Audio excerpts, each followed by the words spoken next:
Alors toujours dans ce cadre un peu dans ce cadre juridique bien sûr, depuis le 1er janvier 2022, la garantie de conformité, des animaux, de compagnie n'est plus sous la coupe du code de la consommation, enfin n'existe plus en fait. Est-ce que, qu'est-ce que ça va changer en fait dans, les litiges qui peuvent apparaître entre, un éleveur et un client, et peut-être même d'ailleurs au-delà, qu'en est-il de la responsabilité, putative, on pourrait dire, des vétérinaires dans cette relation, d'achat et de vente entre, le client et le vendeur? Sachant que le vétérinaire intervient principalement pour établir en fait, les certificats de cession et les certificats de bonne santé. Est-ce que ça va avoir des impacts, et si oui, lesquels?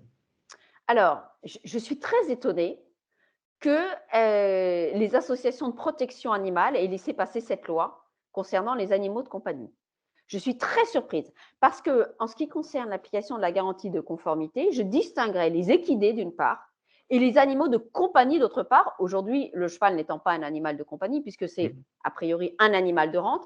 Attention, il peut être un animal de compagnie, c'est pas ce que je veux dire, mais d'une manière générale, il appartient aux animaux domestiques et non à l'animal de compagnie. Donc, j'ai envie de vous dire, pour l'équidé, ce n'est pas le sujet aujourd'hui, ça ne va pas changer grand-chose, puisqu'on lui applique la garantie des vices cachés. Pour les animaux de compagnie, en revanche, cette loi de 2005 était une protection très importante qui leur était accordée, puisque avant, quasiment la seule protection qu'ils avaient, c'est l'application du code rural avec des vices rédhibitoires, avec une liste de vices qui sont nommément cités et des délais qui sont très stricts, puisque, à part un ou deux vices, un ou deux défauts de l'animal, la plupart du temps, il faut agir dans des délais très brefs qui n'excèdent pas 45 jours. Donc, ça veut dire qu'au-delà de 45 jours, sur le fondement des vices rédhibitoires, il n'y a plus de garantie. Or, avec la garantie de conformité, on avait un délai de 2 ans à compter de la livraison. Alors, c'est vrai que quand on regarde c'est vrai que c'est fondé sur une directive européenne qui a permis donc aux pays de déroger à l'application, de la garantie de conformité. Au départ, cette dérogation n'était pas prévue dans le code, dans l'avant-projet et puis, bah, bon, bah, il y a eu des gens qui ont été, consultés. Encore une fois, je le redis, pour les chevaux, ça va pas avoir une grande, conséquence, sauf peut-être accélérer mettre un petit peu d'incertitude et peut-être créer un peu de contentieux.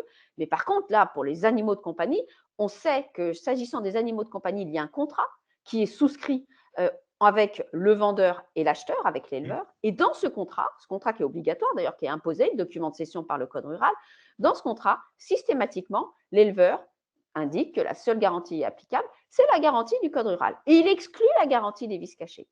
C'est-à-dire qu'en réalité, on revient à quasiment une absence de garantie. Et ça me paraît un peu contraire au bien-être animal parce que, certes, la garantie de conformité n'était pas une garantie qui avait été faite pour les animaux, ça c'est Mmh. certain. Mmh.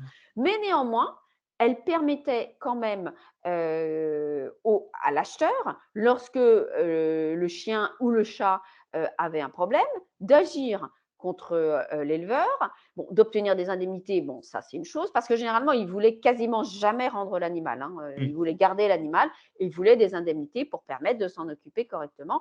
Indemnités qui d'ailleurs étaient souvent prises en charge par les assureurs, parce que comme c'est des dommages-intérêts, c'était souvent pris en charge par, non, ce n'était pas payé par l'éleveur était assuré pour ce genre de dommages. Mais l'intérêt peut-être, c'était d'insérer peut-être, d'obliger l'éleveur à faire un petit peu le tri entre ces animaux et peut-être se dire, bon, bah, peut-être que cet étalon a un problème, peut-être que cette chienne ou reproductrice a un problème et peut-être je peux la sortir de la reproduction parce qu'effectivement, j'ai pas envie d'avoir un procès parce que bah, ça lui coûte de l'argent, etc.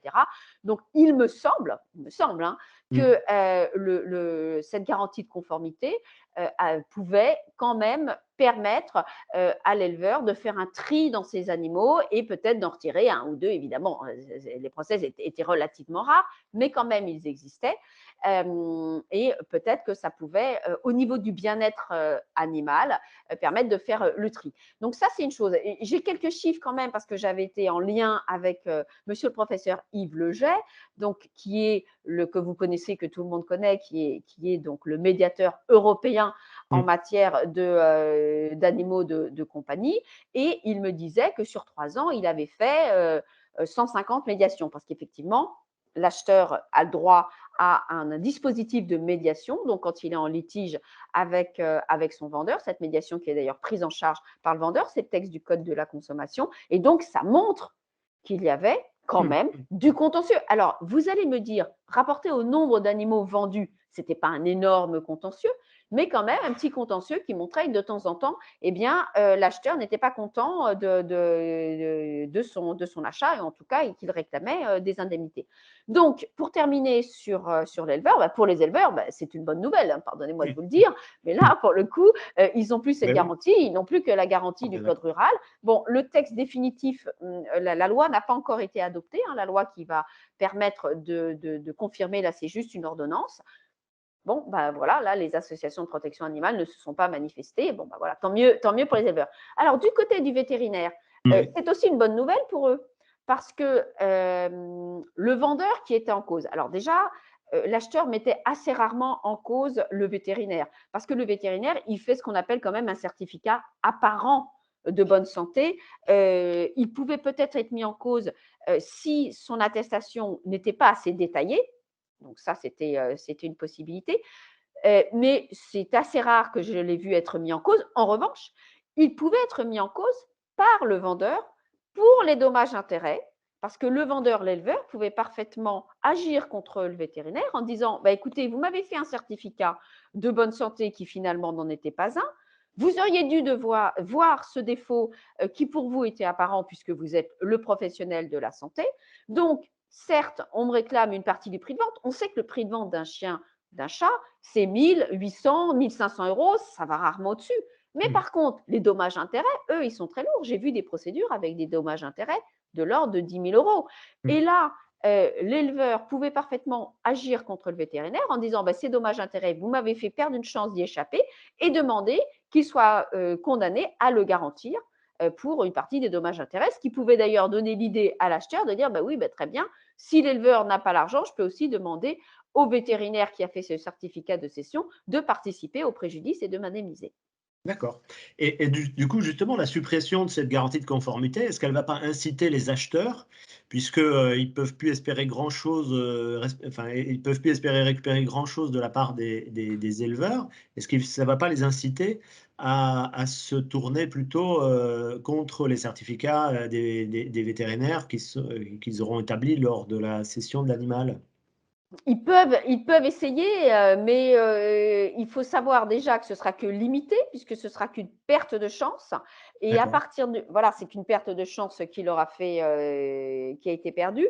Et à partir du moment où c'est juste un certificat apparent, je ne pense pas qu'ils pourront le faire. Par contre, moi, le conseil que je vais donner aux acheteurs, puisqu'aujourd'hui, ils ont quasiment plus de garantie, c'est immédiatement, une fois qu'ils ont acheté l'animal, aller montrer l'animal à leur vétérinaire et vérifier. Parce qu'on sait s'il y a une pathologie, on sait que ça peut être pris en charge tout de suite, ils savent qu'éventuellement, ils peuvent tout de suite faire une action dans un délai bref, rendre l'animal à l'éleveur. Donc vraiment le conseil pour éviter le procès, parce que les acheteurs, quand ils font un procès, ça ne les amuse pas, hein. Eux, ce qu'ils veulent, c'est profiter de leur animal et faire toutes les activités qu'ils veulent avec lui. Ils n'ont aucune envie de se retourner contre le vendeur et encore moins contre le vétérinaire. Mais effectivement, ils ont intérêt à aller tout de suite chez le vétérinaire, leur vétérinaire, montrer l'animal sur toutes ses coutures et agir tout de suite, cette fois, contre l'éleveur et potentiellement contre le vendeur. Mais bon, ce n'est pas une vraie visite d'achat, si vous voulez, hein. Oui, bien sûr.